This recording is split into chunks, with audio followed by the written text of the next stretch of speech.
Mr. Prager, we'll start with you. I will take just a moment, because my opening comment is under 5 minutes, just to respond on the issue of the Ten Commandments video that was placed on the restricted list by Google. The representative from Google mentioned that a reason that it would be on the restricted list was that it contains mentions of murder. So I was thinking I have a solution that will, I think, appeal to Google. I will re-release it as the 9 Commandments. That should solve the problem of including murder in my discussion of the 10 Commandments.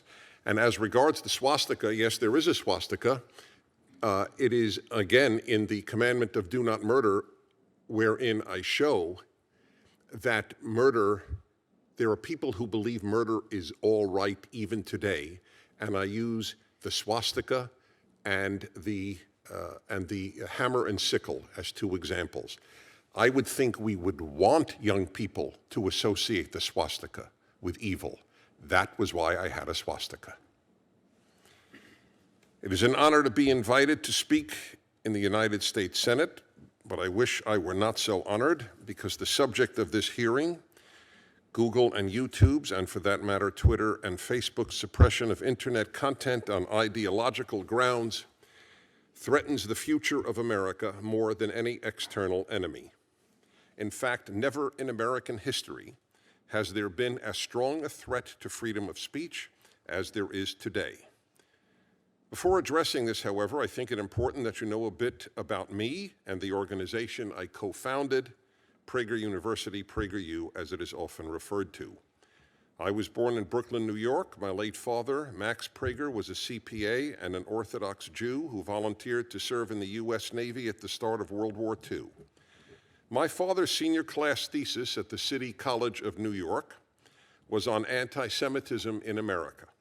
Yet despite his keen awareness of the subject, he believed that Jews living in America were the luckiest Jews to have ever lived. He was right.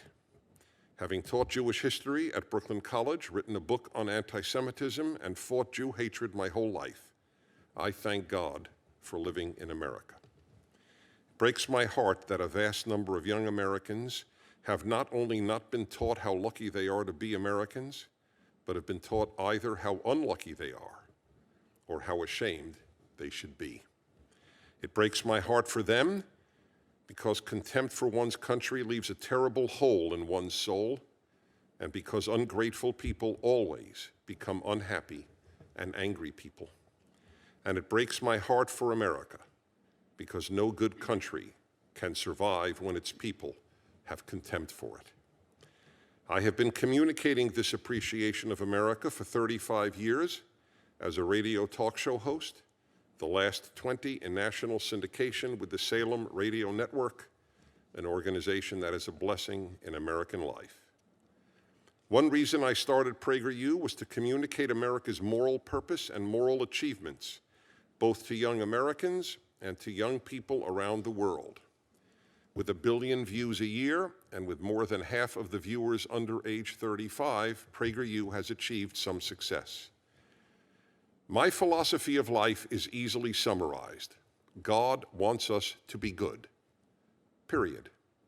God without goodness is fanaticism, and goodness without God will not long endure.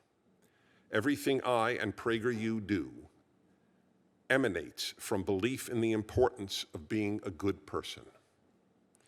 That some label us extreme or, quote, haters only reflects on the character and the broken moral compass of those making such accusations. They are the haters and extremists. PragerU releases a 5-minute video every week.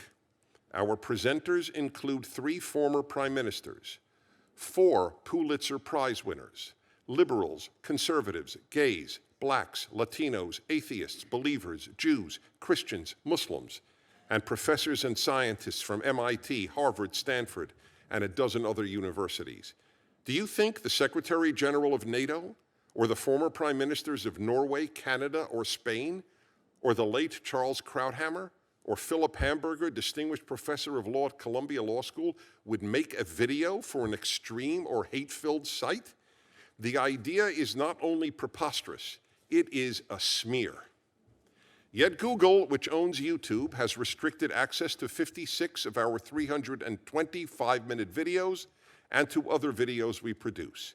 Restricted means families that have a filter to avoid pornography and violence cannot see that video. It also means that no school or library can show that video. Google has even restricted access to a video on the 10 Commandments, as we have seen. Yes, the 10 Commandments. We have repeatedly asked Google why our videos are restricted. No explanation is ever given. But of course we know why. Because they come from a conservative perspective. Liberals and conservatives differ on many issues, but they have always agreed that free speech must be preserved.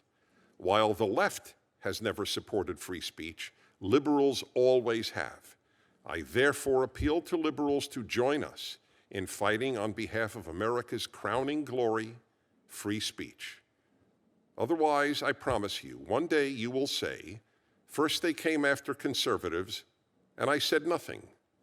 And then they came after me, and there was no one left to speak up for me. Thank you. Thank you, Mr. Prager.